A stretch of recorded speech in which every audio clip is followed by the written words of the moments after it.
A session facilitator is monitoring the questions and will pose them at suitable times throughout the presentation. If we are not able to answer all of the questions during the live presentation, we will answer them via email once the session is over. It's very important that you include your email address when you ask a question. Otherwise, we will have no way to respond to you. The presenter's contact information will be on the final slide of the presentation. In order to receive your certificate of attendance, you must have signed in after 8:45 a.m. Evaluations for this session will be emailed to you after the session concludes. Please complete them. We rely on your feedback to continually improve what we do and how we do it. Today's presentation and handouts will be posted for viewing and downloading on the Government of Alberta website, fasd.alberta.ca, within 2 weeks or so following today's session. If you experience any technical issues, please email support@cmgcanada.ca. That's support@cmgcanada.ca. Also, please let your local tech support know, as the problem may actually originate at your end. As Alberta advances with the FASD 10-year strategic plan, education and training continue to play a key role. This is our 6th year of offering sessions and our 3rd year in delivering the material as webinars. As always, all sessions are recorded and made available on the GOA website, fasd.alberta.ca.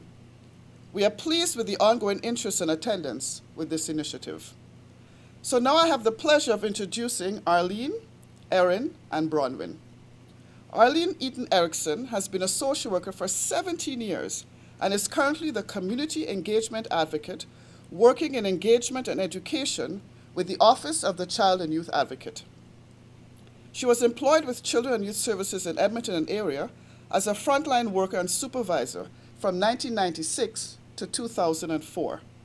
She is co-author of a published book chapter on strategies for working with high-risk youth and of the monograph Standing Up for Kids. Arlene is also a sessional instructor with the University of Calgary, Faculty of Social Work, and Grant MacEwan University. Erin Jamieson. Erin is an engagement and education consultant at the Office of the Child and Youth Advocate. Erin has 15 years of experience working in the child intervention system and has a strong passion for representing the rights, interests, and viewpoints of children and youth. Bronwyn Armstrong is a new advocate with the Office of the Child and Youth Advocate and provides individual advocacy for children and youth receiving services in the North Central region of Alberta. Prior to joining the Advocate's Office, she worked for 3 years in BC as a child and youth advocate for BC's representative for children and youth. Her professional experience prior to advocacy, including working with children, youth, and young adults with developmental disabilities, and with youth in the mental health system with the Ministry of Child and Family Development in the Greater Vancouver area. Please join me in welcoming Arlene, Erin, and Bronwyn. Thank you.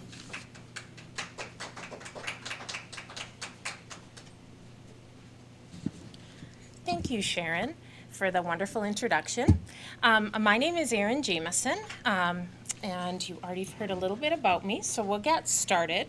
We're really excited to be here this morning and have the opportunity to share some of our experiences and learn along with everybody out there. A little bit about our office and really about trying to enhance clients' participation and learn some skills around advocacy. I would say that we never think we're the experts or that we own advocacy in its entirety at all. Everyone in their lives play a role in being an advocate for someone, somewhere at some point.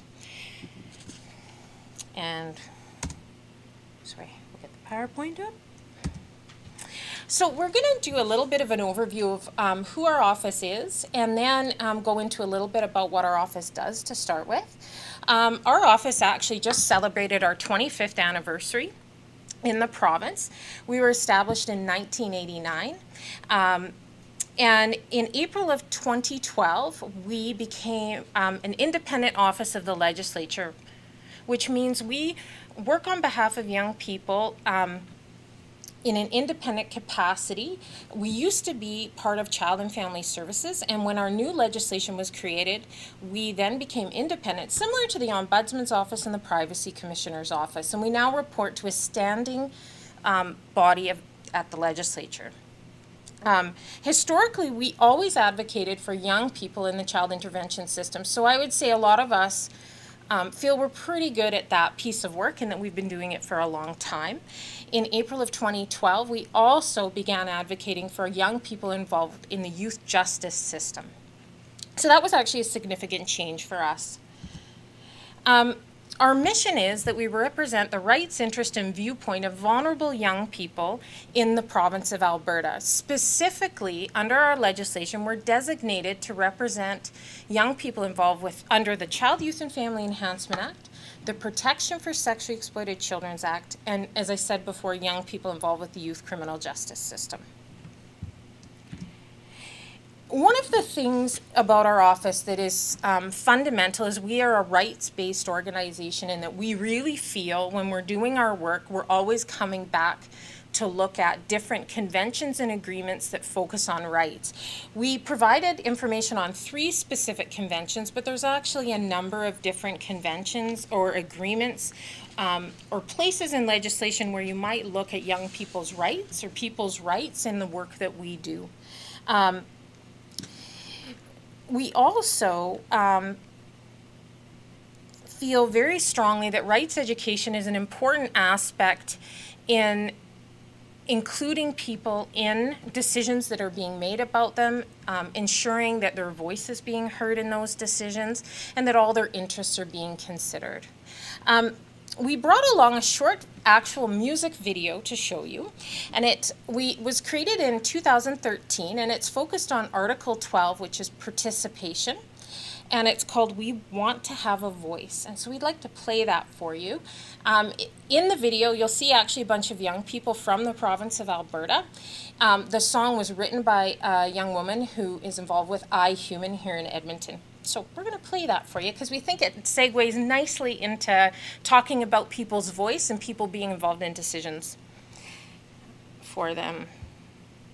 And we'll try and make this go. Sorry, I lost my mouse. Here we go.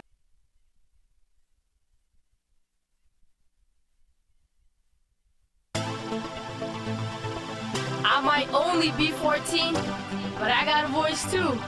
I deserve to be heard. Stand up, you deserve it. Stand up, you deserve it. Put your hands up for your rights, for your rights. It means a lot to be heard, and it's simple. I have a little story that I'll get into. I was standing in line for a starburst. There was a man behind me, he was served first. I tried standing up, I wasn't big enough. Speaking out, but it was kinda tough. It's kinda rough when you think about it. Children's opinions, just think about it. Don't say you're busy or you forgot.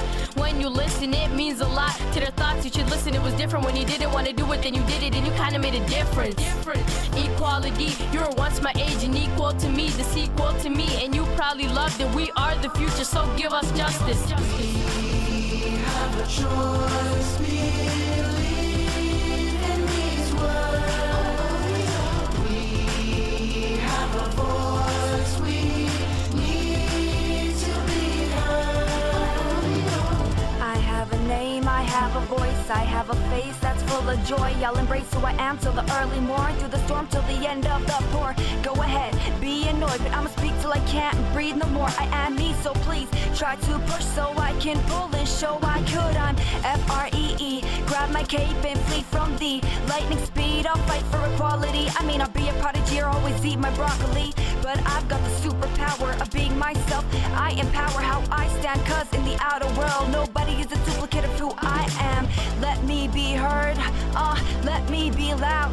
Let me be the first to say that I'm proud and I have a right to play on these grounds. We have a choice, believe in these words.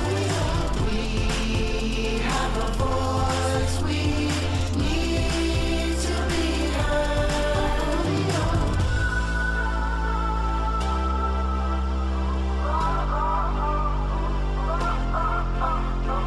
when you feel you don't belong. That's when you need someone to call. It's when you feel so scared. That's when I'll pick you up if you should fall. I'll never judge where you come from or what you've done. You've seen it all. Children have so much to teach. Don't disregard them cause they're small. Take the time to play with children. Show them you're a big kid too. We all possess a superhero deep inside. Let it break through. You have the right to learn, the right to play, and know what's false and true. Treat all children with respect and love. They'll give it back to you. Stand up, you deserve it. Stand up, you deserve your hands up for your rights, for your rights. Stand up, you deserve it. Stand up, you deserve your hands up for your rights, for your rights.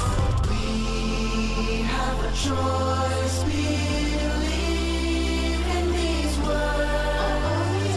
We have a voice. We need to be heard.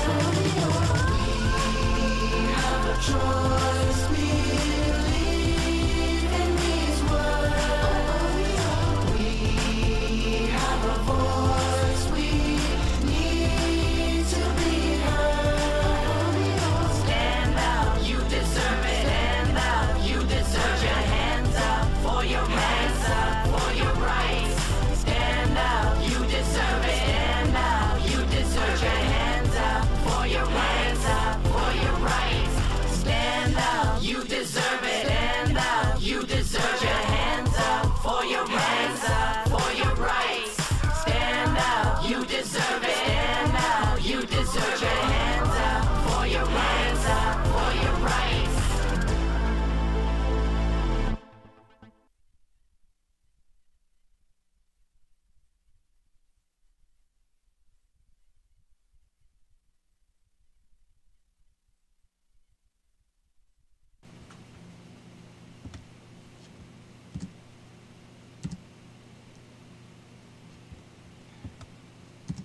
It's frozen. Oh, it froze. Yep. Okay. Oh, I know what's happening. I'm so sorry. Hi, how are you? I apologize. Little technical difficulty there. We're okay. Okay. It's still not going. Well, we're going to keep going, and hopefully I think you can keep going with our slides. The webcast can keep going with our slides, and we'll try and fix this in a bit. Okay. I'm being told that it might be a little slow, so we'll give it a chance. Here. I should have mentioned earlier, we are going to take questions, but we were going to try and hold them to the end, and if people send in their questions, we have no problems answering them, as many of them as we can during the session, and then we'll also answer ones over email, like was mentioned before. I wanted to talk a little bit about our actual areas of work, so what our office does. We have 4 different areas of work that we do. The first area of work that we do is actually individual advocacy, though. So that will be someone like Bronwyn, who you're going to meet in a little bit. And we work individually, one-on-one, on the young people that we're designated to serve.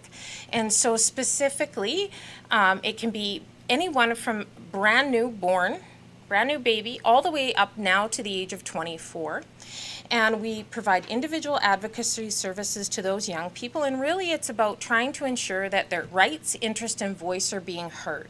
And so those young people will come to our office a variety of different ways. Referrals can come from pretty much anywhere.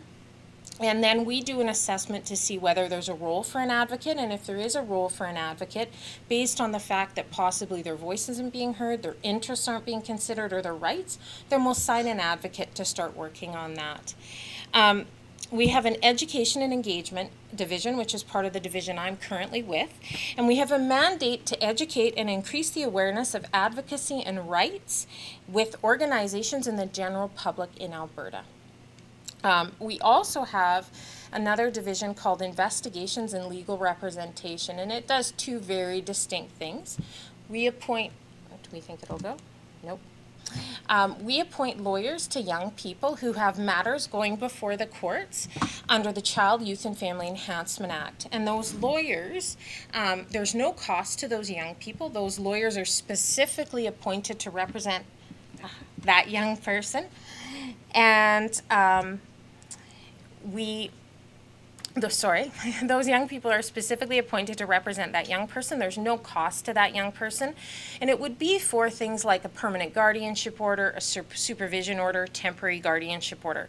We currently don't have a mandate to appoint lawyers for young people involved with the youth justice system. So it is a distinction there. That's still legal aid. We also have an investigations area, and that area is where we investigate serious injury and death of young people in the child intervention system. And you can find a number of the reports that have actually been created on our website currently. It's fairly easy to find, and our website address will be at the end of the presentation and part of the notes that go out.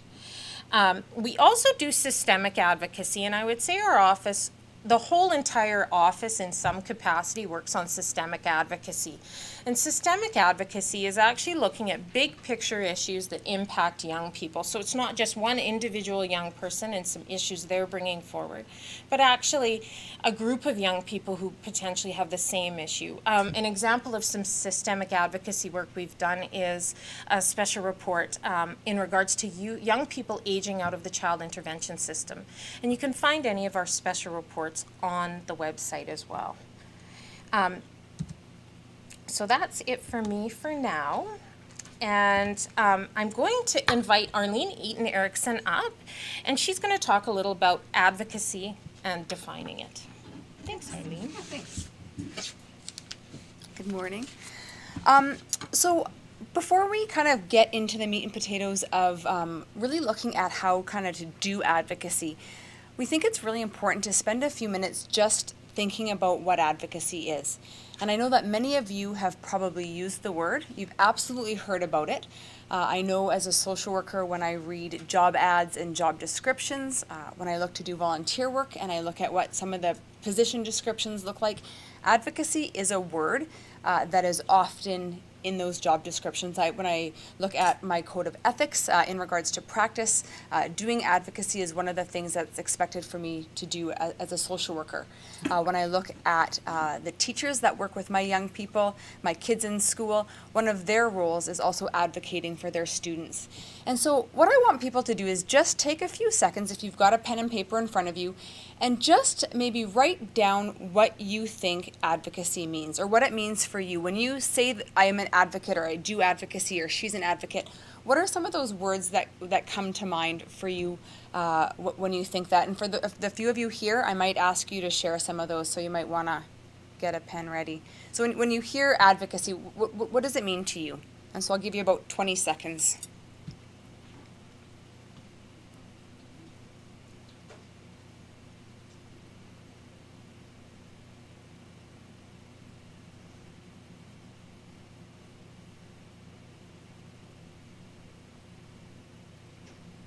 And so for the people in this room, is anyone kind of willing to share when they hear the word advocacy or advocate? What does that mean, or what comes to your mind when you think about it? Yeah. Kind of like a voice. Yeah, being a voice, having a voice, sure. I think of standing up for someone who can't stand up for themselves. Sure, standing up for someone that can't stand up for themselves. Anything else? Anything? So we often hear being a voice. We hear standing up. We hear representing someone that can't represent themselves. And one of the interesting things is I think for a long time I used the word advocate, and it wasn't until I came to the advocate's office that I really started paying attention to what that word actually meant. And it's kind of like when you get a brand new car and you start driving it around the city, you see how many people actually have that same car. Or if you get a new jacket and you start walking around the mall, you see how many people are wearing that same jacket.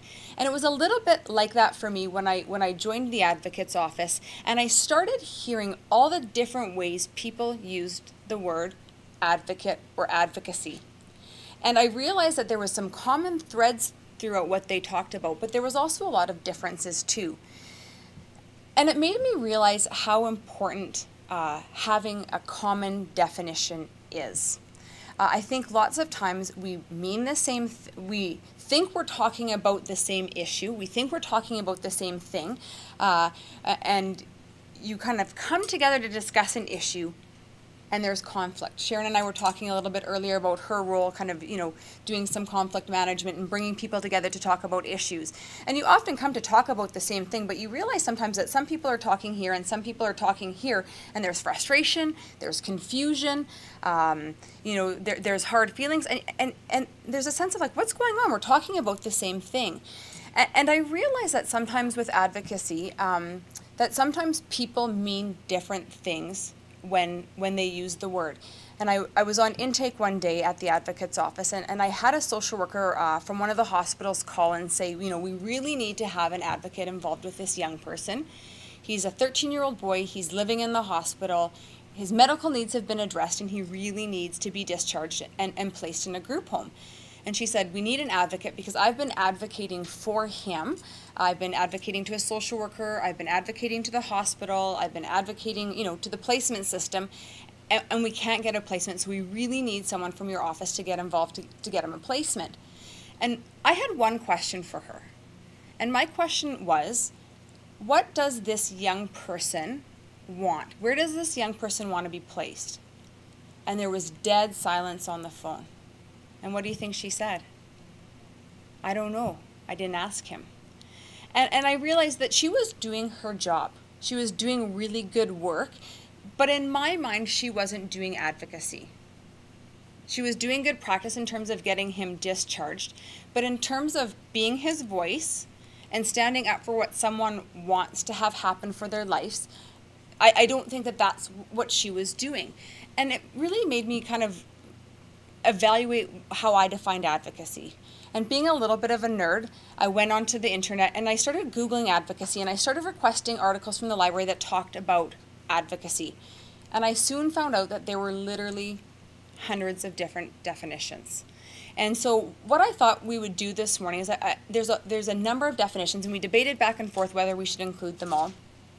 But I think going through them is the time in the presentation where I hope that it gives some pause, where you can consider the definitions as we're going through them, and whether you underline them or highlight them or take a look at them, allow yourself to reflect on them to see which pieces of the definitions align with what you believe advocacy to be, and which pieces of the definitions you're maybe like, no, I don't really agree with that, or I don't really like that. What you'll see throughout the definitions is some common themes that we can talk about at the end. But as we're going through them, just see which ones resonate a little bit. Just see which ones resonate a little bit with you. Oh, is it not? Oh, it's this. Okay, thanks. So the first definition just comes from the dictionary, and the definition says that advocacy is the action of advocating, pleading for, or supporting a cause or proposal.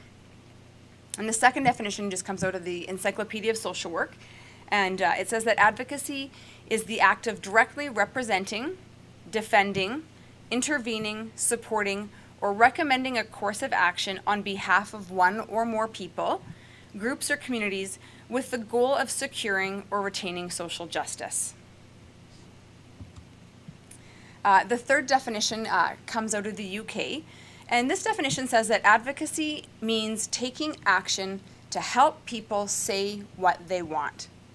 Advocacy means helping people secure their rights, represent their interests, and obtain the services that they need. Advocates and advocacy schemes work in partnership with the people they support and take their side. Advocacy promotes social inclusion, equality, and social justice. And so this definition, it talks about that global kind of piece of social justice, but it does it in a way that really focuses on working with people, and not only working with people, but working in partnership with people. And this definition says that if you're an advocate, if you're saying, I will be an advocate for someone, that person can expect that you're always going to be on their side. And that has implications for our practice. One of the things that we do at the advocate's office when we work with a young person, we will say these words to them. As your advocate, you can be assured that I am always going to be on your side. That what you want said, I will help you say it. And so they don't need to doubt that if they say something that we don't like, that it's not like, well, I'm not going to work with you anymore. No, being an advocate means that you're always on that person's side.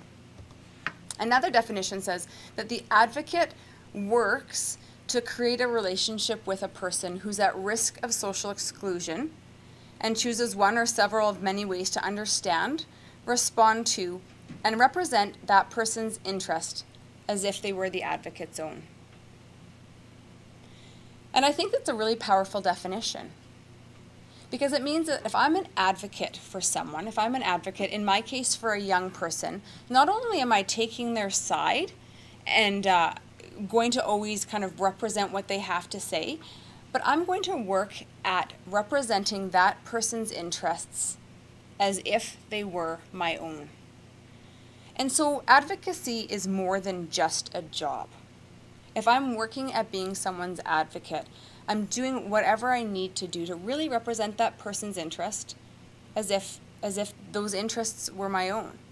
Think about a time that you might have been an advocate for one of your kids, and you often hear parents say, you know, when I'm standing up for my kid, I become like a mother bear, you know, or I become like a tiger. I become fierce because I'm so passionate about caring for my kids that you can literally kind of feel what they're going through, you know, deep within yourself.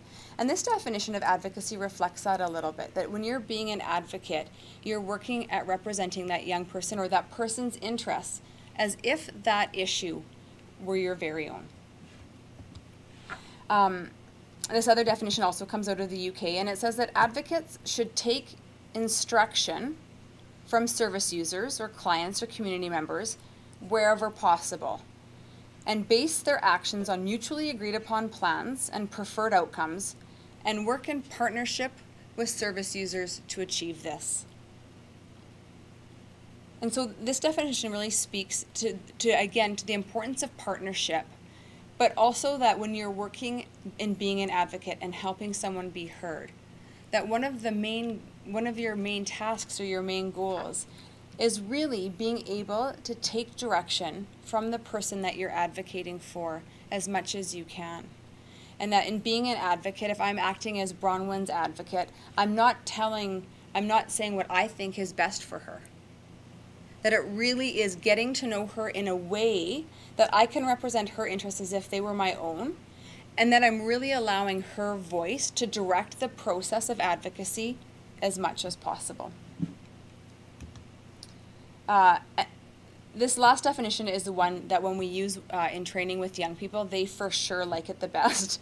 And it says that advocacy means supporting service users to speak up and persuading service providers to shut up and listen. And I think young people like it because it has the word shut up in it. It's quite thrilling because they're not allowed to say it in school. But I think that this definition, for me, when I first heard it, I kind of thought, yeah, it's a nice definition. But the more I actually practiced advocacy, and Bronwyn and Erin will talk about this some when they go through the model of advocacy, I think that I did advocacy for a long time, really kind of representing that voice and really kind of doing that standing up for someone. And so it was really about, it was really about supporting service users. And for me, it was young people, really supporting young people to speak up and to have a voice and to be heard.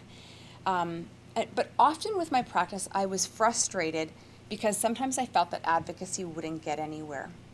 And when I really reflected on this definition, it became clear to me why. And I think that I focused on one thing without focusing on a balance of two things that are equally important in advocacy. Picture a young child who's maybe grown up in care and who doesn't feel like they have much of a voice. Think about them attending a meeting, maybe with a social worker or a grown-up who's quite powerful. There's the young person, and then there's the decision maker. If we focused all of our energy on spending time with that young person, saying, what do you have to say?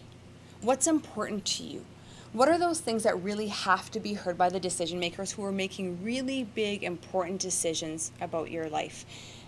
We could come to that meeting and have that young person come and be proud and have the words to say. And if the service provider came to the meeting, or the decision maker was to come to the meeting and to be texting on their phone, or to be looking out the window, or to be really distracted and going through paperwork, or to not believe that young people have the voice, and maybe not physically, but having their ears shut, would that advocacy be effective? The advocacy wouldn't be effective. The young person would be speaking, but the decision maker wouldn't be engaged in that process and meeting that young person where they're at. So the advocacy wouldn't be successful.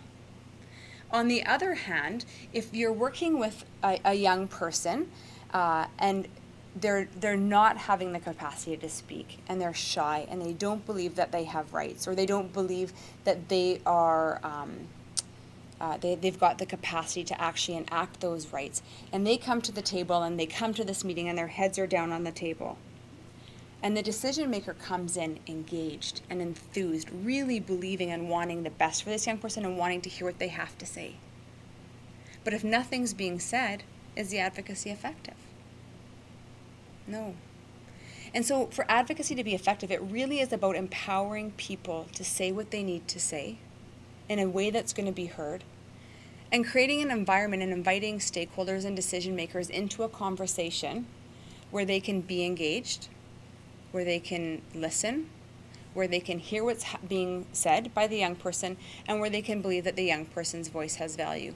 And in my experience over the last 10 years, that when those things can happen together, it's where the magic occurs. Lots of times I've gone to meetings where young people are asking for things or saying things that the decision maker might not agree with. And in the end of that meeting, they're hearing a no.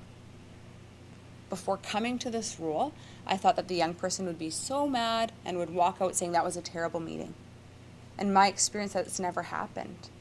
In my experience, when that has happened, when a young person comes and speaks their truth, and when the decision maker comes, believing that their voice has value and really listening to what they have to say in terms of their decision making, the young person walks away feeling valued, feeling heard, feeling respected, and feeling that they've been an active participant in the decisions that have been made about them. And it's very, very rewarding. And so I just wanted to be able to share some of these definitions, and so that you can reflect on your own practice a little bit. You can think on some of the times that you are an advocate, and you can be clear about kind of when you say that you're doing advocacy, what that means for not only you, but what it means for your organization. One of the things that I really believe is that young people, clients, whomever, whenever we're serving people, that they have the right to ask us to define what we're doing. And I think as adults, we do it all the time. When I go to the dentist and get my teeth looked at, and they say that I need $2,000 of work, and I say to them, give me a detailed list of what you're going to do in my mouth for that $2,000. If I'm going to go to a lawyer to get divorced, I want to know exactly where my money is going for that to happen. And I think young people have that same right of us. If they come to us, I think that they have the right to say, if you're going to be my social worker, if you're going to be my advocate, what are you doing? And I should be able to say, I'm doing advocacy, and as an advocate, these are the things that I believe to be true. These are the things that you can expect from me. And for me, and for a lot of us at our office, those things are, you will be my boss, that your voice matters, that I will do whatever I can to work in partnership with you to ensure that your voice is heard, that I'm going to do my best to make sure that your interests are represented as if they're my own. And at the same time, we're going to invite people to hear what you have to say in a way that's respectful and that they can listen and understand.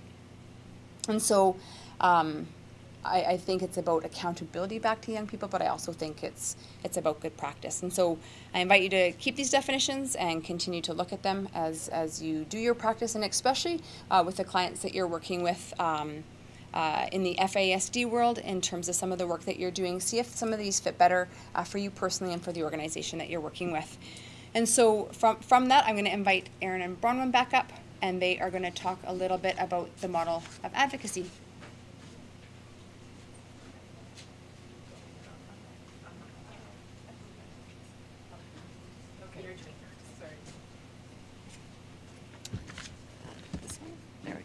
So a couple of principles about advocacy that sort of guide what I do when I'm working with young people is that I like to explain to young people that they have special rights because as adults we have responsibilities to meet those rights, and they, as young people exercising those rights, have responsibilities to understand that other people have rights as well. I always say it's fun to create a plan. If a young person's not involved with that plan, there's not usually much buy-in. From that perspective, we want to include the person's thoughts and opinions and viewpoints when we're doing individual advocacy.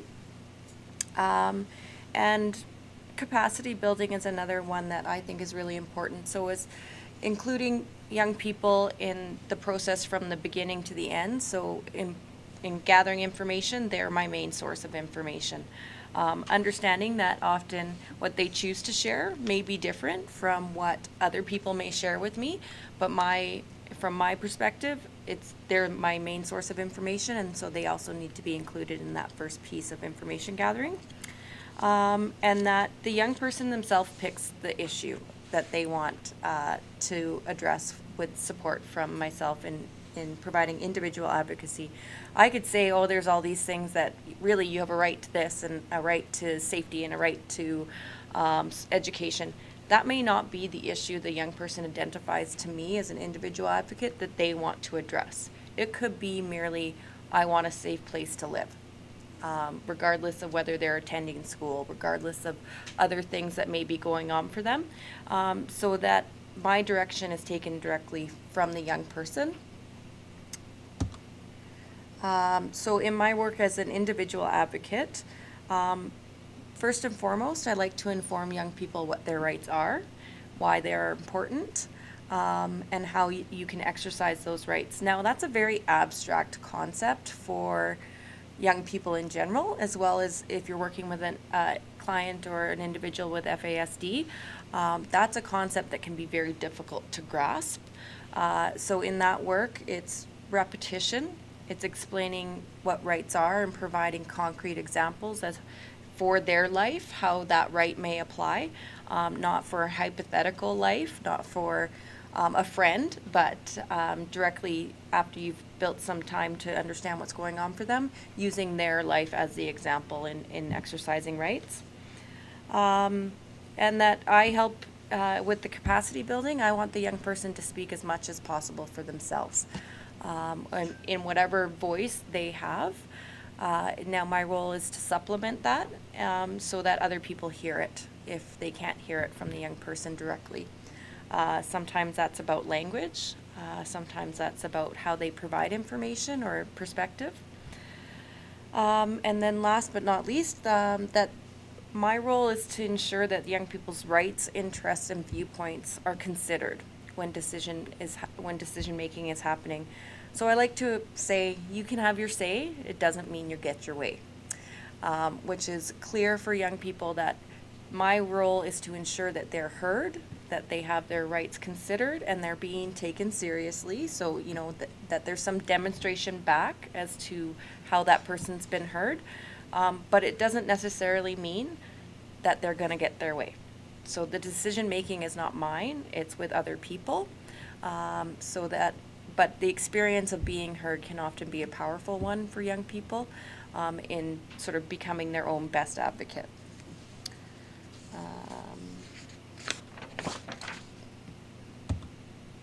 So in individual advocacy, we can often get really young people or people who might have a disability that are not able to provide as clear direction to an advocate, and that can be because of verbal ability, emotional sort of developmental stage, or it can also be that they don't understand the repercussions or how their decisions could be affecting later down the road. So the complexity of the issue is one that might not be fully understood.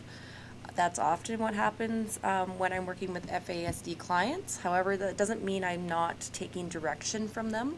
It means that I'm trying to keep them as informed about the process and as sort of involved in the process as they can be, and I can still collect their viewpoints, their interests. I'm not the decision maker, that's for somebody else. So in that case, I'm still being the advocate that is addressing what that young person wants. But when I'm asking for services, it may be a little bit more encompassing than just what that young person has said. For example, with a young child, often if they've been in the intervention services, it's a protection concern. That young person is always saying, I want to go home. And I will continue to advocate that young person's voice is they want to go home, but there's some issues that are involved that are complex and have to do with safety that I'm not the decision maker, so in those cases I can't take full direction from a young person. Directed advocacy is one where I am taking full direction. Particularly with FASD clients, there's a lot of support that I tend to provide with directed advocacy, both in informing young people about what are the choices they have to make. Decision making can be extremely difficult for a young person with FASD, so the options need to be presented very simply. There need to be reduced options, and also having visuals to involve them in the process. So I will let young people sort of map out what are their issues that they want addressed. They can prioritize those in any way that they want, and then we review it. Every time we meet or every time we talk, I'll review what's the priority again. What did you want me to address first? What's secondary? And really giving them the information so that they can make some choice and direct me in the best way possible. So taking direction, I take direction from the individual themselves. Often there's many other support people involved who also want to, have me listen to what they have to say or their concerns for the young person. So like Arlene was saying, with that social worker in the hospital, she's doing her job. Is she providing advocacy? I will have that person call me and say, this is what this young person needs. I still need to go back to that young person and ask what is it they want. So when I'm talking with young people, also consent is an abstract idea for a lot of young people. So I'm explaining what consent means, informed consent. Each time they ask me to go ahead and do something on behalf of them, I need consent. So it can be frustrating for young people, and I called you, I just want you to deal with this. Well, no, this is a process that you need to be involved with because it's about your life. And you have the right to participate in this piece. So it's often going back and clarifying more than once, in understanding what the issues are for that young person, and also giving them information about how their decisions may play out in the process.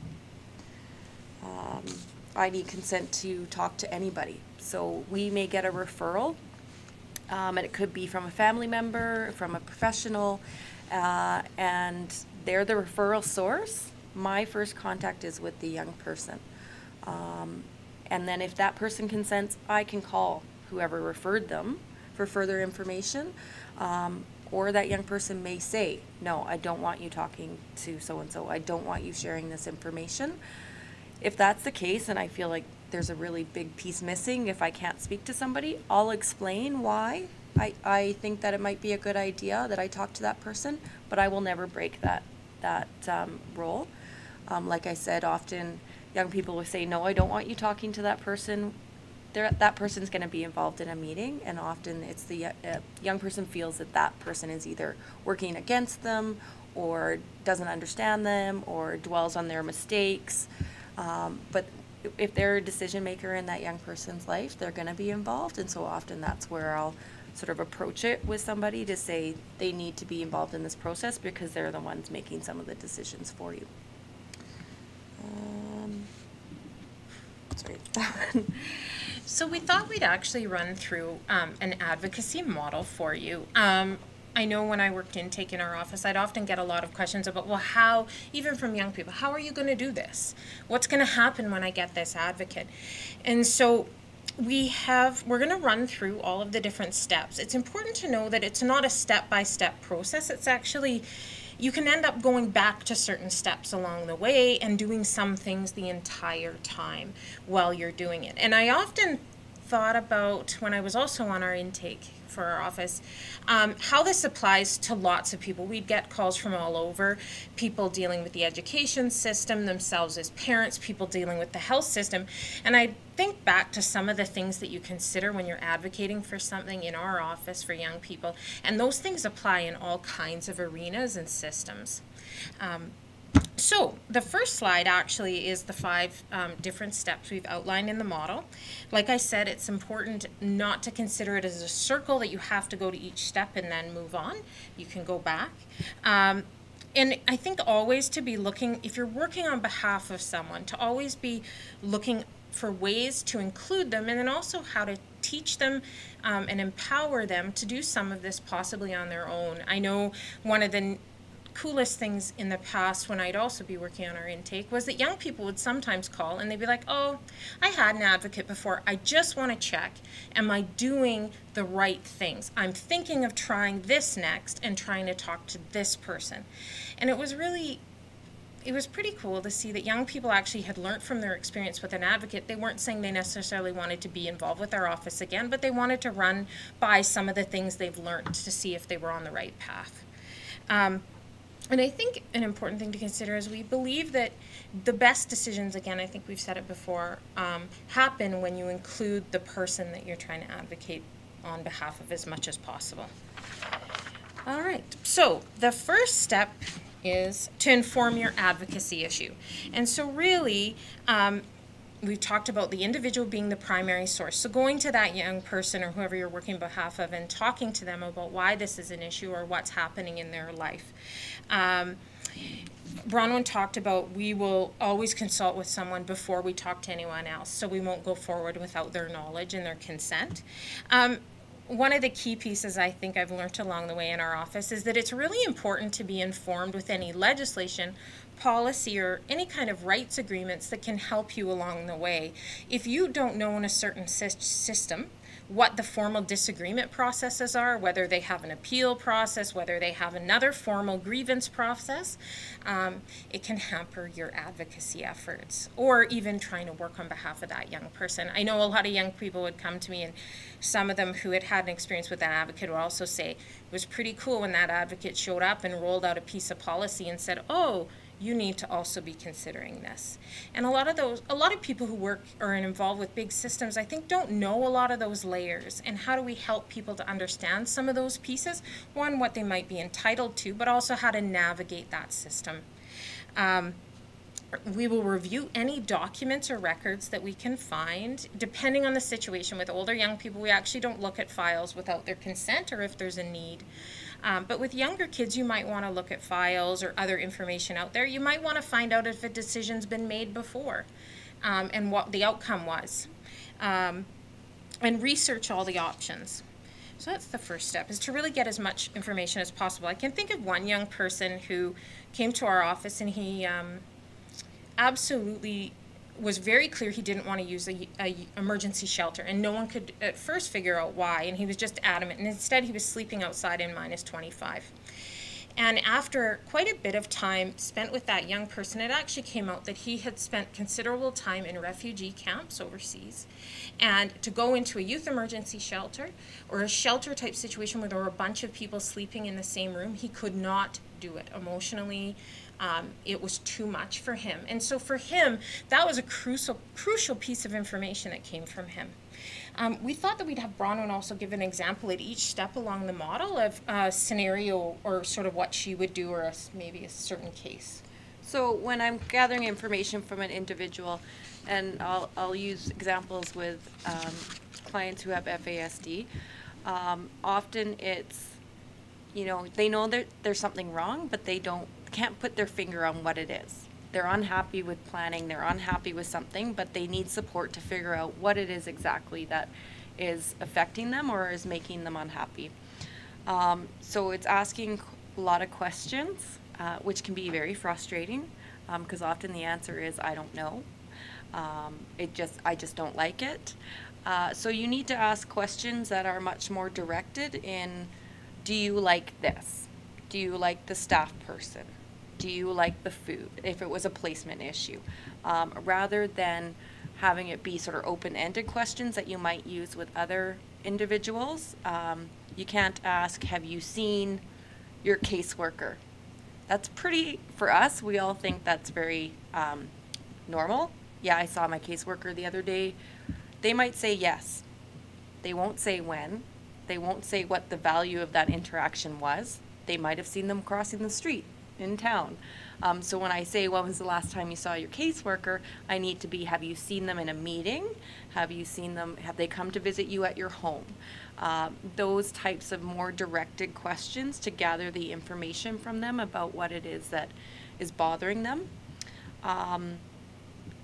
When I consult with people about asking for other resources of information, like I said, sometimes they'll say, no, I don't like you talking to I hate my caseworker, I don't want you talking to them, or I hate that person.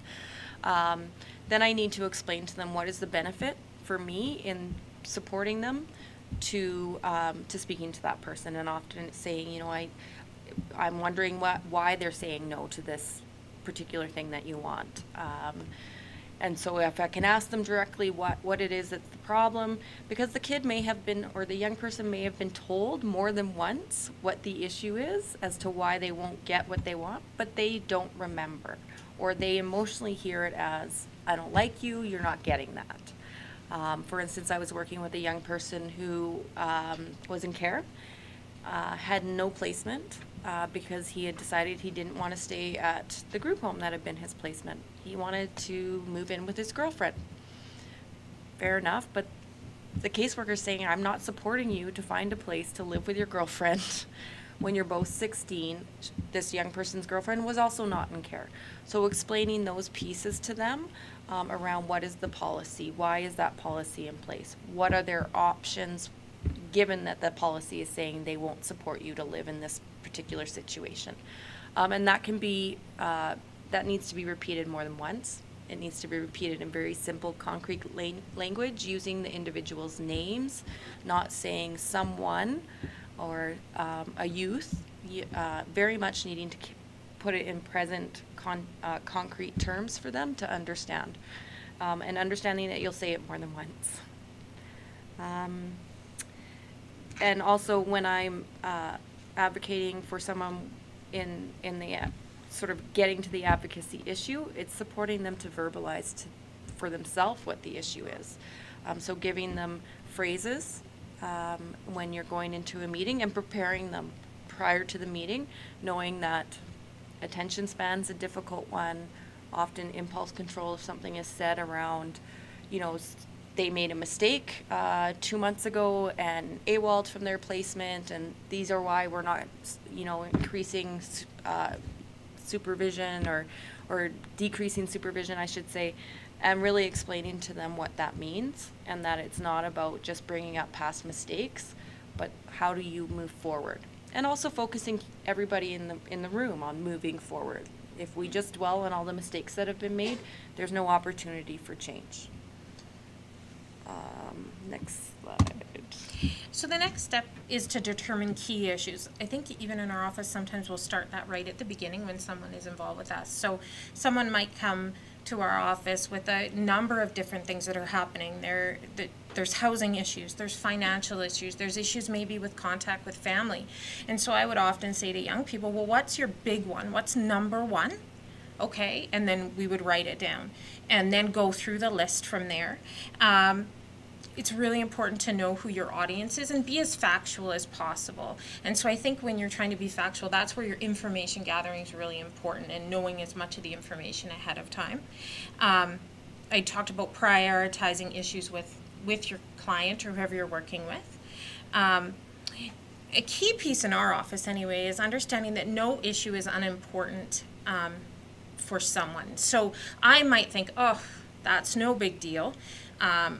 That's not significant, and maybe in my reality it isn't, but for that person it is, and it's really important to focus on that. And it's also important when you're talking about the different issues to try and help that person you're working with understand what the problem is. And I think Bronwyn talked about that, so trying to be much more directed in your questions and things like that, and in gathering the information. And it's important, I think, to also consider the perspective of other people involved in the decision making or in what's happening. I know even when I talk to young people, you would talk about, well, they might be considering, if this is happening and you're making these decisions in your life, this is what other people will be thinking or assuming, and things like that. So when I'm working, I'll use an example of, I met with a young person last week. It was a referral from a service provider who's working with him, and you know, so he was not so sure he wanted my involvement. Didn't understand really what my involvement was or would be. Felt like it was just another person coming to talk at him. So when I met with him, in order to sort of determine what the key issues were, the service provider had said, well, it's post-18 transition planning, or it's so how the supports that they'll need when they leave this placement. When I spoke to the young person, I explained sort of what my job is and isn't, what my limitations are, using examples from sort of what he shared with me. And it was quite clear that he wanted to pursue education after 18. So as somebody who is a permanent guardianship order, there would be support programs out there. He wasn't aware of that. So informing him of different options that way. But the biggest issue for him was glasses. He had been wearing a broken pair of glasses for over a year. That was nothing that was mentioned in the referral to me, but when we broke down what are things that are frustrating for you right now that you need support to handle, glasses was number one.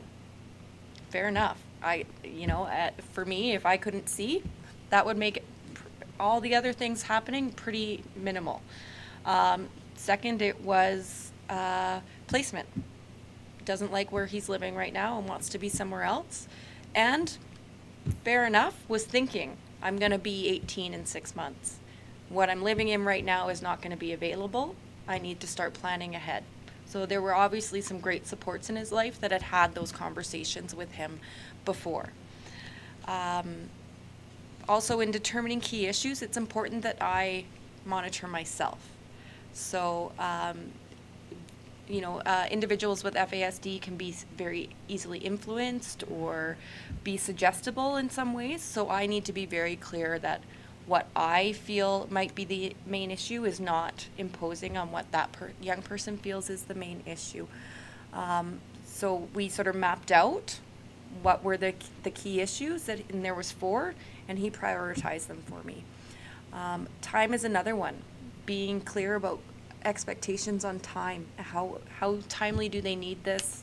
How hard do I push? They need to inform me on that, to involve them in the process, because hopefully they'll feel empowered and have some skills after our interaction with either telling people what they need or what they want. I said to him, okay, I'll get back to you on this issue by this date. So, wrote it out on a piece of paper. By this date, you will hear back from me, even if I haven't heard anything. I will call you and update you, which is really important for them to feel involved in the process. If you just take away their information, often if you're not in sight, they've forgotten all about you. So needing to maintain that contact to keep them feeling included in the process of advocacy.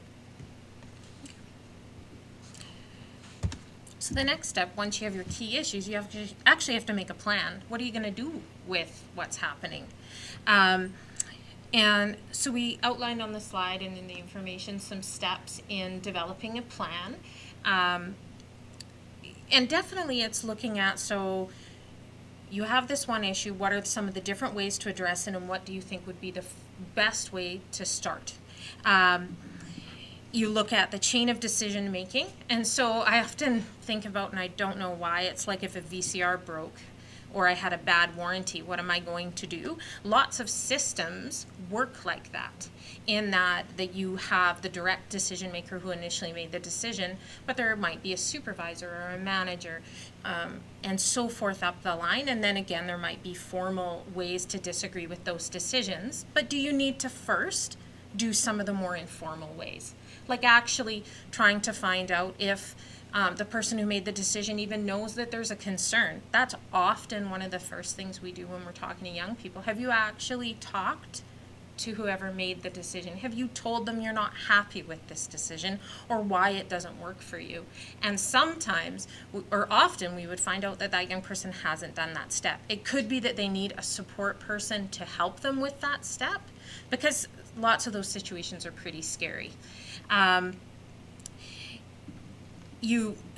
talked about timeliness. You also have to look at what is the urgency of the concern, and whether you need to move more quickly with your plan or you can take some time. Some of the strategies we use in our advocacy work is everything from writing letters to attending meetings, phone calls, and then the formal dispute resolution processes like appeals. There's something in Child and Family Services called an administrative review, and things like that. And even in the youth justice system, there's formal ways to file a disagreement or dispute a decision. And there's also an important thing around weighing the pros and cons of moving forward.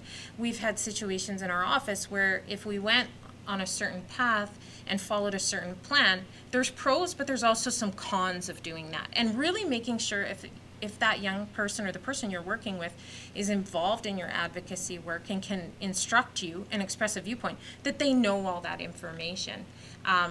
I think sometimes you have to check yourself that you think it's a really good decision, but maybe if you followed that advocacy plan, that young person might actually be in jail for a little bit longer because that appeal process takes longer. And do they really want that, or are they going to accept some of the decisions that have already been made? So when I'm developing a plan with a young person, the who is a big part. Often the young person will have said multiple times, I'm not happy about this, I don't like this, I don't want this. But they're saying it to the wrong person. They're saying it to their foster parent. They're saying it to a teacher or a youth worker. And they haven't actually realized that who needs to hear it is the caseworker. So understanding who are the decision makers is a big piece, and informing the young person so that hopefully in the future, if they have another issue, they know who to identify as the decision maker. What is obviously developing what are the issues with the young person. We've talked about that. Where is often things like, how do you want me to go about advocacy? Do you want a meeting? Do you want to start by writing an email? Do you want to start by phoning your caseworker together? Sometimes it's really hard for a young person to feel like they can make those phone calls because they get frustrated and hang up, or they start swearing and the caseworker is like, I don't need to listen to this. So it's helping them develop what is their capacity to do on their own and support them to do that. And then what are the signals they're going to give me when they're feeling like they need my support, either more involved or less involved. So it can be, also deciding with them, who do you want to invite to a meeting, and giving them the information about, who are the decision makers. When I talk about escalating a decision with a young person, it's talking about those processes like administrative reviews. To give all of those options up front with somebody with FASD, it's overwhelming. So you sort of start with the first step and stay on the first step. You might say, okay, once we get here, what do you want to do next? But to try and develop a 5-point plan, or once we deal with, it's too overwhelming and they disengage. So it's very much staying in the moment and on the next step. And then also, once you get past a certain step, really praising them and really making them feel validated that this is part of the process and you're moving forward, even though it can feel like it's stuck or it's not happening fast enough, but validating them for their efforts to this point. And really saying to the young person, once more information is gained, like if it's an issue about placement with the young person I talked about, he doesn't want to be in a group care situation. Okay, so what are the options? How long if it's just this place and you want to go to another group care, that could be in this amount of time. However, if you're looking for a semi-independent or a supported independent living situation, that may take this amount of time, and drawing those out for the young person so they can make some choices in developing the plan. And that's pretty much it. Okay. And also checking in with the young person, do you want to continue? I find with a lot of FASD individuals, the persistent sort of attention is not there. Often they can feel frustrated and give up and say, never mind, this isn't working, I don't want your help. Not just giving up on that, but also respecting that that's where they're at in the moment, giving them the opportunity to call back if they want to, giving them some strategies they may try on their own if they don't want my involvement any longer, but respecting that that's their process. And often they may decide, well, what's happening is as good as it's going to get. So I'm okay with that. It's disheartening as somebody who wants to speak up and move things forward, but you need to respect that they are the driving force of the process. It's not my issue, it's theirs. All right. So the next step would be to actually implement your strategies, and I think it's really key in this process to also be checking back in, making sure there's no new information coming in while you implement your strategies. And it's really important to consider collaboration. It's really interesting. Sometimes there'll be something happening, a decision being made, a young person not feeling heard, and then maybe you collaborate with another person who's involved with that young person, or you actually have a meeting and you make sure everybody's at the table, and all kinds of things happen in that one meeting, and a bunch of issues are resolved or some misunderstandings are clarified, and things just move forward. It's always important to know you might make a plan with someone, but you might need to revise it, and that's okay. One thing you've tried doesn't work, so we're going to step back and try something else or escalate it. And always, if the young person or the person you're working with can actually express a viewpoint or have input, to be checking back with them and keeping them in the loop instead of maybe making some decisions to move forward without them being involved. Also, when you're implementing the strategies, you might want to think about who's the actual decision makers and what are the best ways to influence them. One individual or decision maker, it might be very different than someone else. It might be sitting down and having an informal meeting, having a coffee. In another situation, it might be doing the actual formal dispute resolution process. I like this statement I heard recently, and it's really thinking this way: be smart, be smarter than loud, use your intellect. And I kind of like that, in that often I find when families come to the office, or someone comes to our office and there's a really, really important issue happening, that they're so emotionally invested at that time that they're being very loud. And it could be aggressively going after people. And sometimes it's good to take a step back. We'll call it soak time. Before you send an email, before you send a letter, you sit and let it soak and look at it again before you make that phone call. But you just take a minute, because people will shut you out if you're being loud. And that's a really important piece in educating others on self-advocacy. Often with individuals with FASD, there's impulse issues, there's very much in the moment, being emotionally driven, lower affect regulation skills.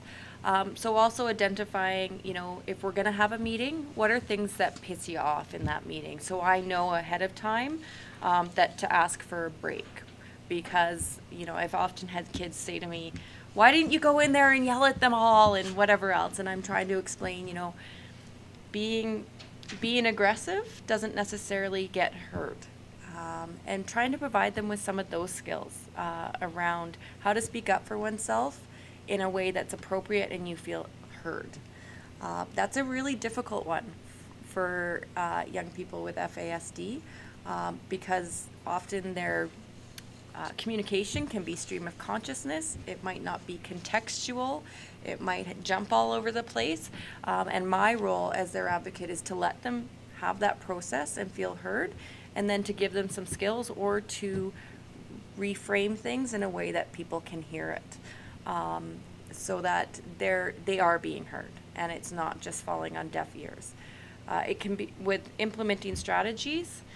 Often there can be an agreement or a process figured out, and the young person will miss an appointment, AWOL from their placement, things that are very indicative of sort of that impulse control, not being able to predict sort of how your actions will affect the future. So in working with those, being very clear on what's the next step, what should happen if this falls through. Like if we miss this meeting, what's going to happen? And then they can make, you know, it's sort of reiterated to them why it needs to be, that meeting needs to take place at that time. I always like to send reminders by text. Like these are just very practical things, reminders by text. We have a meeting coming up tomorrow. We're going to meet at this time. Has anything changed? Debriefing after meetings is a really important piece. When I have worked with individuals with FASD, often they have interpreted things in the meeting very differently than how they were presented to others. So reading into cues that were not there, hearing messages that, you know, were maybe verbally exactly the thing, but not what was intended, because humor is not often, sort of sarcasm is not picked up, euphemisms, those types of sort of often how adults may communicate is not going to fly. They will not understand it. So the debriefing process is important. And sometimes if it can't be done right after a meeting, it's talking with them again at a later date. There might be frustration. Their attention span may be spent. But going and reviewing what happened in that meeting more than once, so that they're on the same page as you and that they can make some informed choices about next steps. So that's sort of part of the continual assessment and collaboration. And the last step really is to evaluate your activities.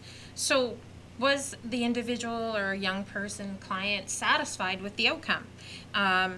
As a result, did new issues develop?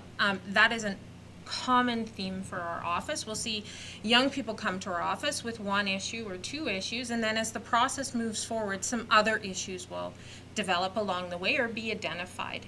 And then a strategy is developed to work on those, and the whole process starts for those issues. To really consider, has that individual's rights been considered in the decision making? Were their viewpoints considered? Similar to what Bronwyn said, you don't always, you can be heard, but you don't always get what you want. And then also were the advocacy issues resolved? When we stop for directed advocacy is we stop when we're asked to, typically, when that young person or client feels that they're ready to stop. They can stop the process. With non-directed advocacy, we stop either when the issue's been resolved or we feel every avenue has been exhausted. And so in some circumstances, we've seen cases where we really feel that advocacy issue did not get resolved, but we have tried every single formal and informal strategy and avenue to try and resolve it. So for some of our cases, they'll come through or we'll work on behalf of someone for a very short window of time, a couple weeks, and we're done. And in other cases, we have young people who've been with our office for years because of the complexity of what's happening for them. So it totally varies. And I think we've come to a place where we're very okay with that, and that you just never know what's going to happen when you start, and to be really open to that. And then young people come back all the time. So just because we've closed a file or we're not involved does not mean that door is shut at that time. And yeah, just to put it sort of in perspective for working with an individual, like I said, sometimes they'll want to end the process before I feel it's been resolved or whatever else, but that's their choice. and giving them the options as to what they can do next is an important piece. I often ask after meetings, like evaluating activities on the way, you know, how did that go? Can you tell me if I did something you didn't like? Can you tell me if I did something you did like? Was there a question you had that didn't get answered? And doing those pieces in the moment with them so that it sort of resonates, and doing it again the next time you meet. I hope that the more experiences the young person has in being heard, the more they'll feel confident to address issues themselves, to speak up when they're feeling that they're not being heard, and to not need our office, and giving them some actual skills in moving forward for themselves.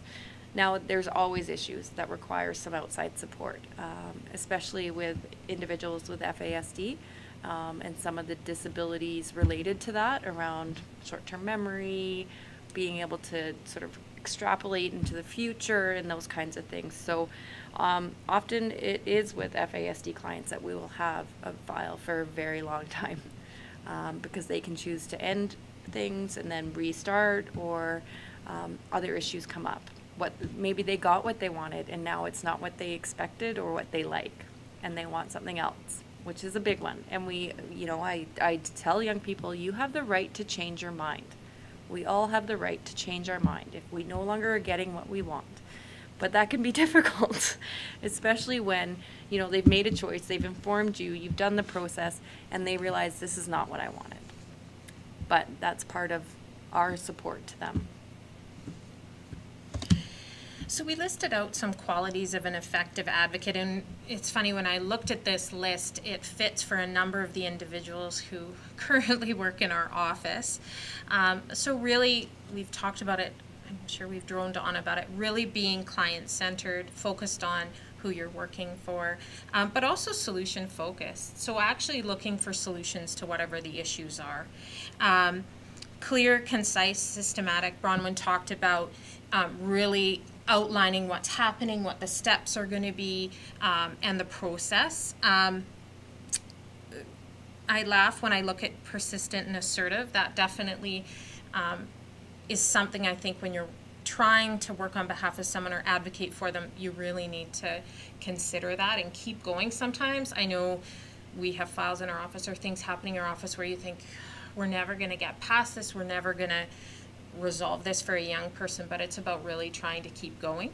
I look at the wording, or when we look at knowledgeable and inquisitive, I often think of myself, and I am incredibly nosy, and so I ask about 1 million questions, and I've always been that way. And so when I was working with people, I actually found that it was really beneficial because I got a lot of information that I wouldn't have got otherwise. And even when I was talking with other people in relation to that young person, I again asked about 4 million questions about how we got where we are at. Sensitive to diversity and respectful, I think that's crucial. I know that for the people that I've come in contact with, they're very attuned to your reactions, and so always trying to be really careful about not making assumptions about those kinds of things. And compassionate and encouraging of independence. I think, like I spoke about before, it's really nice when you see people go out and do it for themselves. And actually speak out. We'll have young people who, when they first were involved with our office, never said anything and would sit and allow the advocate to do all the speaking, yet you run into that young person 2 years later, and that young person's leading a meeting. And that's pretty cool. You think about the life skills and going forward into adulthood, and I don't know, I think that's pretty awesome.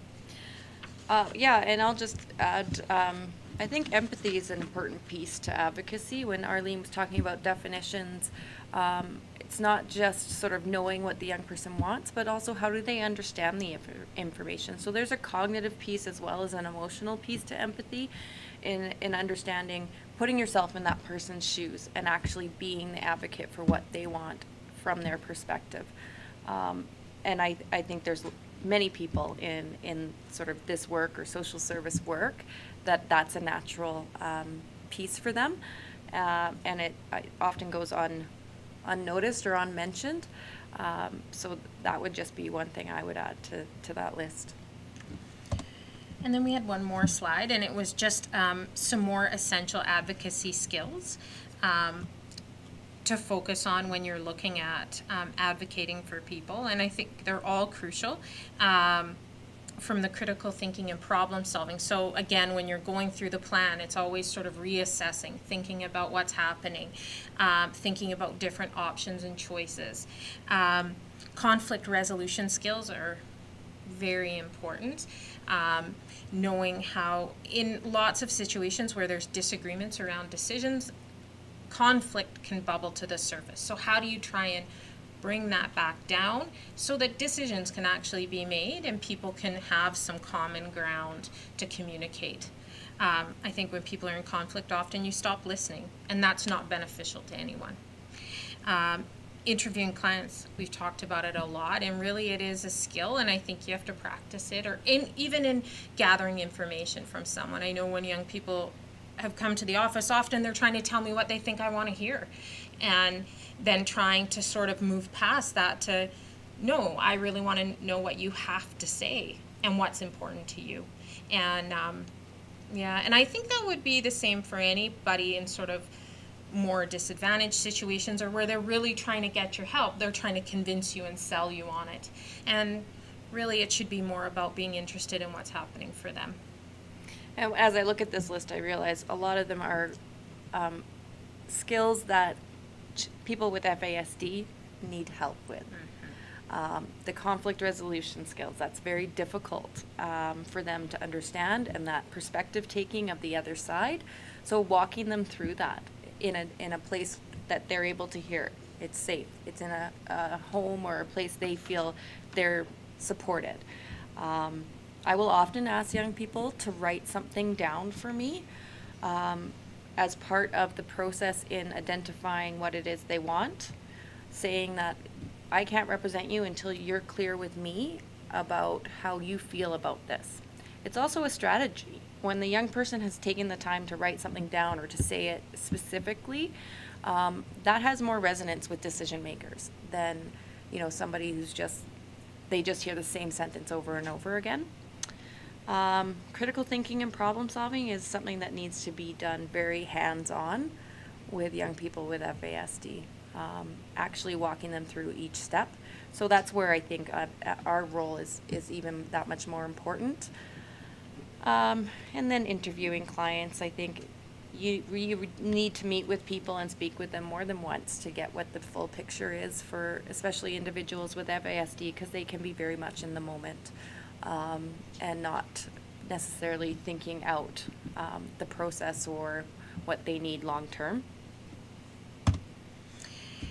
And we wanted to thank everyone for taking the time to listen to us and learn along with us. We are going to open it up to questions. I don't know if we have any questions, but we'll ask Nicole to give us the questions. And then actually what we'll do is we might ask Arlene also to answer if she thinks she is the appropriate person to answer as well. So I don't know if we have questions, so we'll let Nicole tell us. It's not too many questions yet. There's one question. I'm not entirely sure if you guys can answer it. It's sort of like a policy question related to FASD. I'll ask it anyway. If you guys can answer, maybe we can refer it on to someone who can. The question is from Stony Plain, and the question is there going to be a change in policy regarding parental admission to the abuse of drugs and alcohol during pregnancy, as currently we are unable to begin treatment at an FASD clinic in Edmonton for our 9-year-old that needs FASD intervention? Is there going to be a change in policy regarding parental admission to the abuse of drugs and alcohol during pregnancy? Oh, so like, would that be secured for adults who might be abusing substances while pregnant? It says. Yeah, I would guess probably not unless it's done through a court process. Adult rights are that much more enshrined in law, so that I would guess, now I'm just guessing, would be something that would you'd have to go through a court process to even consider.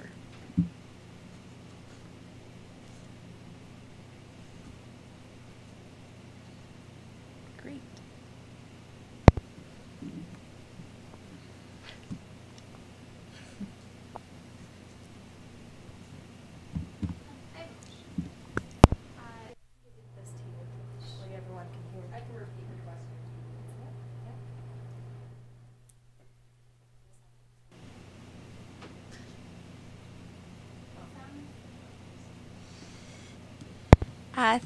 Thank you very much for your presentation. It sounds like you said when working with young people who have FASD, repetition is really important and talking about it with them afterwards. Have you really seen success over the long term with youth with FASD when you've really been able to apply that? Yes, I think that, I mean, especially with young people with any kind of disability, the support network around them is extremely crucial to their success. And I'm just one person doing the repetition, so if the young person gives me consent, then sometimes a support person will come in and join our meetings so that they can remind the young person when I'm not available or not there. Often that can be a teacher, a counselor, a foster parent, anybody that a peer. Just on a side note, I've noticed recently a lot of young people who are diagnosed with FASD not knowing that they've been diagnosed with FASD. So also doing the piece around who's supporting you to understand what your limitations may be, and how you can come up with strategies to work around that. So young people who put appointments in their phone with reminders. And I, with individual clients, have seen their ability improve and have them, echo back to, they can echo back to me what this message was in the meeting with that repetition. But often it's not just once or twice. It's reviewing it more than several times, anytime they have a question. And often they will be too embarrassed to ask a question, so volunteering the information or saying, so let's just review this, rather than saying, do you have any questions?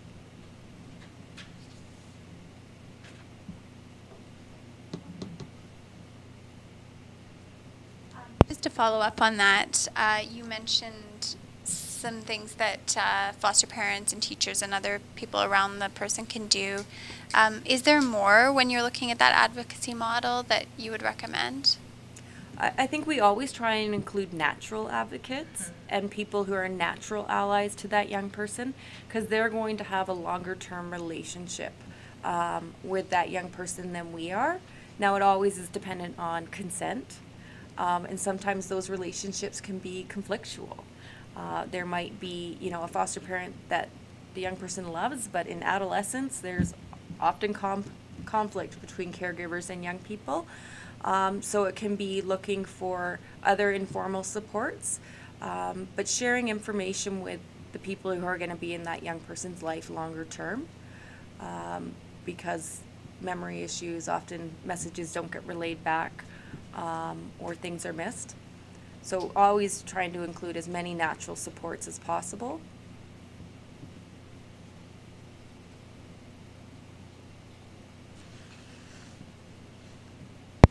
Thank you very much. I wanted to ask, do you have any idea what percentage of the population that we work with is affected by FASD, and is there a specific age range that you say you stay within? We work from age 5 to...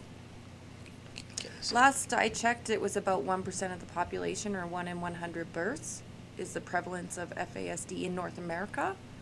That fluctuates, but that was generally the amount. And sorry, the second part of your question was the age range. I would say mostly adolescents. That's when there's a big disconnect, and with that sort of dysmaturity that can happen, so they may present very much age appropriate. They may have language that's age appropriate. They may be presenting, but emotionally be much younger. So maybe functioning at a 6-year-old level emotionally and not have those problem solving or relationship skills that their peers would have. So often with the younger ages, you would get a third-party referral, and that may be more to do with supports that are being requested by a caregiver or something like that. And then, you know, meeting the young person. When we work with different ages, there's different ways of engaging. At least that's how I work. With a really young person, we might color as we talk. We might sort of draw out what do rights look like, you know, what, like a Pictionary kind of thing.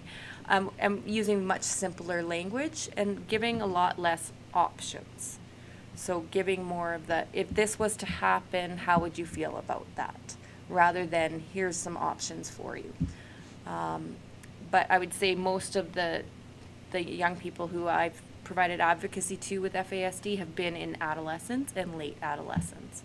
So a lot to do with post-18 services and helping them understand what options there are, and unfortunately also their responsibilities for some of those options. A lot of cases I would have would be about post-18 support and the termination of the support or the jeopardy of that being removed because they haven't understood exactly what their obligations are in that process. Because just because they had a birthday doesn't mean that they're that much more able to understand adult decision making.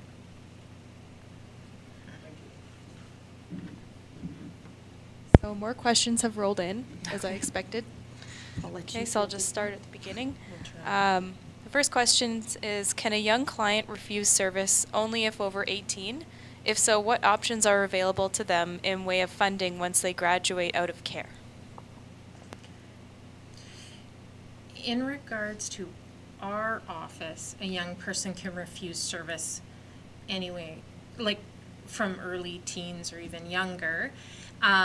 Once someone turns 18, then they can refuse service from Child and Family Services. They can also refuse services younger than that and potentially just not access them. In regards to supports post-18, it depends, I guess, on where they're at in regards to what they might qualify for. There's depending on how significantly impaired they are, there's PDD or AISH and things like that in this province. So it really depends on each individual young person, and there's processes to apply for those. I would think we often, in the young people we work with, if we're involved with them as they're getting close to their 18th birthday, then we're trying to also make sure that those things are being looked at to see what they can qualify for. For under 18, I have lots of young people who refuse service by way of walking out. So they may have plans in place, and the young person's like, no, I'm not staying here. I'm going to live somewhere else. I'm going to live on the streets. I'm going to, and unless there's a secure order obtained through the courts, there's no way to force service on a young person. There is a responsibility to continue to provide it once that young person comes back and says, yes, I do want something. For example, I often have young, I would say 16 and above, clients who are, I don't like my placement. Like I talked about the young person who wanted to live with his girlfriend. He left his placement. He sort of couch surfed and was homeless for 6 months because all of the options provided to him he did not want to take. He got to a point where he was like, okay, yeah, I do want service. So and I was in touch with that young person the whole time, reviewing with them what what options were available to them. You know, yes, he could live with his girlfriend and be supported, but she would have to pay her half of things, and explaining that process out. So didn't want semi or supported independent living. Now that, you know, it was 2 months before his birthday, he said, okay, I want service again. Great. Let's get as much as service we can in the time that we have and look at what we're going to do after your 18th birthday. So a lot of kids will just not comply with a plan, and that's how they refuse their service. I think we talked about being client-centered, and you can develop all the plans you want. If the young person's not on board, they're just a piece of paper. So. And another question is, someone from Grimshaw is wondering if you have a referral form or a number where one could make a referral of an FASD youth who is wanting to go live in Edmonton and presently lives in northern Alberta. Is there a form to do that? There isn't a form. We do have a website, and there's a bunch of information on making referrals and different links on the website. So you can actually email through our website, but I would say an intake worker would be following up to make contact to get more information. Yeah. And so our website address actually is on the last slide in our presentation. And so there's lots of good information about our office, how to make referrals and things like that. Yeah. Also, I just want to point out that often it takes young people a lot to call. Mm-hmm. So it's often adults calling on behalf of young people. We always want to talk to the young person themselves, and we'll ask, can you have the young person call us? But it also can be a strategy to call with like if you're working with a young person, they just, yeah, I'll call. Pick up the phone when you're with them and call. Sometimes that's a great way, and then, speakerphone or saying, I think the intake worker would always say, is the young person available to speak to me? They may choose not to say a word, but their being present is part of the participation. So I think it's important that people just call and ask. Like, we have amazing intake workers that if we can't help you, we will direct you in to a service that can. Okay, the next question is from New Brunswick, and the question is, do you have any strategies or tips for advocating for services in the school system? Putting recommendations into place, sharing strategies for supporting students with FASD, etc. Having been an advocate in another province, I guess I can sort of touch on that one. It really does depend on the legislation in the particular province and the policies. So I know in BC, special needs is part of their youth services. So as an advocate, I could be involved with that. However, our office, we're involved primarily with children or youth in care or receiving designated services under the Child Youth Family Enhancement Act and PSECA. So it would be limited. If you were doing it as a parent or a caregiver, though, I know we get lots of calls here about education, the education system, and so sometimes I don't know what to say for New Brunswick, and that I'm not an expert for out there, and so with the education system here.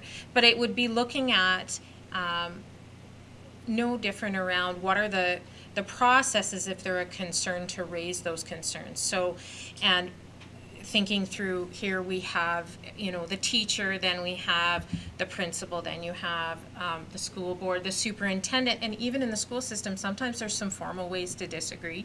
And depends on the legislation or their school act. And then also probably if you're working with someone with FASD, it's really trying to highlight some of the challenges for that young person. Like if the pushback, I don't know what the issue is, the pushback is that the system is really struggling with some of what's happening for that child or that young person. It could be trying to share information about FASD with that school. I don't know. It's tough for us to answer for New Brunswick. I do know that in New Brunswick, their child advocate's office does have a mandate over education. So if they had questions about advocacy within the education system for a young person, they could contact that office. I don't know what their website or phone number is. You just Google it. Yeah, they're part of the Canadian Council on Child and Youth Advocates. So I am aware that their mandate includes public education. They probably have one of the most expansive mandates. So that person could contact that office. Couple more questions. The next one is from the USA, and they're wondering if you work with Native Americans, I guess we would say First Nations or Aboriginals here. Do you work with those populations as well? I would say that's the majority of my caseload. Just my region in particular covers a couple of what they call delegated First Nations agencies, which provide intervention services on reserve. I would say yes, that's also due to the overrepresentation of Aboriginal children being in care. That's a big population of the young people that we serve. And still, like I would say, they're very much often the young people who may have been diagnosed with FASD but not informed that they have a diagnosis or not understand what that means. So often I'm no expert in explaining it to young people, but often I will inform young people about being diagnosed, what kinds of things may come up, and what supports are available to them due to having that diagnosis.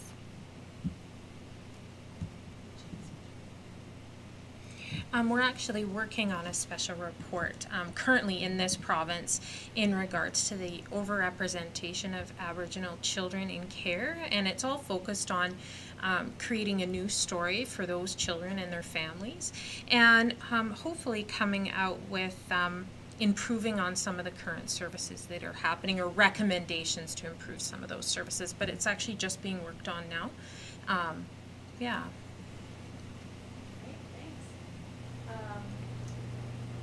Quick question, could you clarify the maximum age that you work with? I think someone just wanted to quickly know that. So our mandate is for young people in Alberta, and it's under the three pieces of legislation. And so we do work with young people up to the age of 24 now, and that's because Child and Family Services under their legislation here has extended services up to the age of 24. So that would be the oldest young person that we would probably work on behalf of, is up to their 24th birthday. And that needs to be somebody who was receiving services prior to their 18th birthday from child intervention. So it's not any 24-year-old. It's specifically for those kids who were previously in care. And next question is, do you think utilizing inclusion is a benefit or a challenge for the kids with FASD? I have found it to be more difficult as the system tries to understand FASD and the challenges that go with it. Is that in reference to education or just generally? I couldn't say I take a stance, because each individual is very different, and that's sort of my personal belief is it needs to be addressed for individual young people. I happen to have a sibling with FASD and feel that inclusion for her was very important. As part of her learning process, seeing role modeling, dealing with frustrations around why am I different as they occur, rather than having sort of this isolated idea, and then, they're going to be expected to participate in life in the greater society. So my preference personally, and this isn't the office or anything like that, is inclusion as much as possible, with the supports to make it be successful.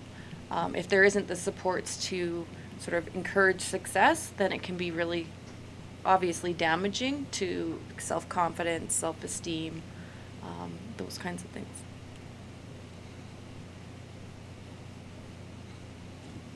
Next question is from BC.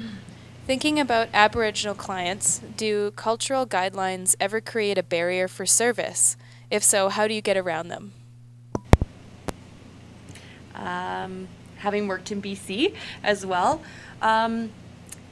yes, but we see, the UN Convention on the Rights of the Child, when we work with that as a guiding principle, no right is divisible. Like, no right is a priority over another right. You can't divide them. They need to be respected in unison. So your right to safety is not conditional on your right to having cultural guidance and encouragement.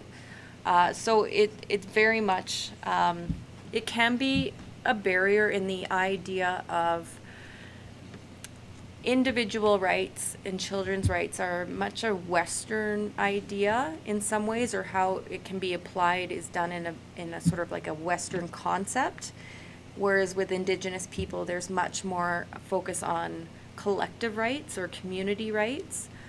So there can be a bit of a rub there when trying to be culturally sensitive, competent, and discussing what this young person wants versus what does their community want for them, or what does their family want for them.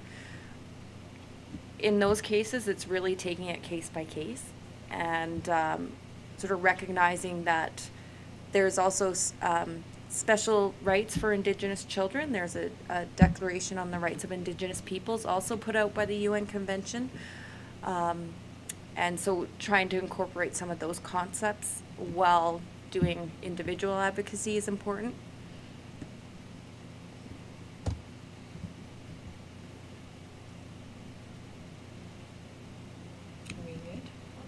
Questions that I've received, so I think this is probably a good place to wrap up. Thank you very much. Have a great day.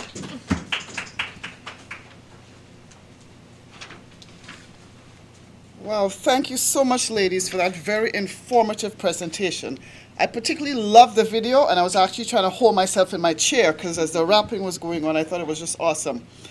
Couple of words that I heard that resonate with me: voice, advocacy, partnership, on the person's side, representing interests as one's own, support, respect, and empathy. Please note, evaluations will be emailed to participants within the next 2 business days, so please be sure to sign the attendance sheet if you haven't already done so. Your feedback on this session, as we said earlier, is very important to us. Also, feel free to join us for our next presentation, which will be on March 18, when Wanda Paulson will present about healing disordered attachments. You're also welcome to tune in to the Alberta Brain Injury Institute's free learning series, Brain Injury 101. That'll be tomorrow from 1 to 2 p.m. They will explore what lifestyle changes and risks individuals face after they acquire a brain injury. Register by searching Brain Injury 101 webinar learning series and follow the link. Thank you so much and enjoy the rest of your day.